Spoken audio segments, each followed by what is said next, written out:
കായംകുളം വനിതാ പോളിടെക്നിക് കോളേജിൽ വിദ്യാർത്ഥികൾക്ക് ഭക്ഷ്യവിഷബാധ. 13 വിദ്യാർത്ഥിനികളെ കായംകുളം താലൂക്ക് ആശുപത്രിയിൽ പ്രവേശിപ്പിച്ചു. കഴിഞ്ഞ രാത്രിയിൽ ഹോസ്റ്റലിൽ ഊണിനൊപ്പം സാമ്പാർ കഴിച്ചവർക്കാണ് അസ്വസ്ഥതകൾ ഉണ്ടായത്.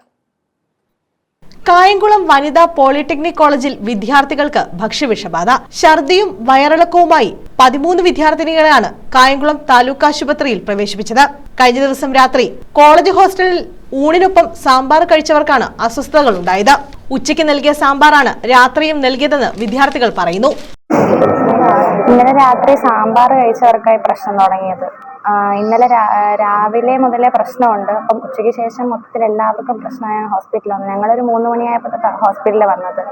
അപ്പോൾ സാമ്പാർ കഴിച്ചവർക്ക് മാത്രമേ പ്രശ്നമുള്ളൂ, ബാക്കി ആർക്കും പ്രശ്നമില്ല. ഏകദേശം 13 പേരുണ്ട് ഞങ്ങളിവിടെ മൊത്തം. ഇന്നലെ രാത്രി സാമ്പാറായിരുന്നു, ഉച്ചയ്ക്കത്തെ സാമ്പാറായിരുന്നു. അപ്പം അത് രാത്രിയും കൂടെ തന്നപ്പോഴാണ് തോന്നുന്നു പിള്ളേർക്ക് പ്രശ്നമായത്. അല്ലാതെ വേറെ ഫുഡിനൊന്നും വേറെ കുഴപ്പമൊന്നുമില്ല. ഇതുവരെ അങ്ങനെയാണ്. അപ്പം അതുകൊണ്ട് അല്ലാതെ വേറെ രാത്രി കുഴപ്പമൊന്നുമില്ലായിരുന്നു. രാവിലെ എണീറ്റപ്പോഴാണ് വയറുവേദന തുടങ്ങിയത്. സാമ്പാർ കൂടാതെ രസവും മറ്റു കറികളും ഉണ്ടായിരുന്നു.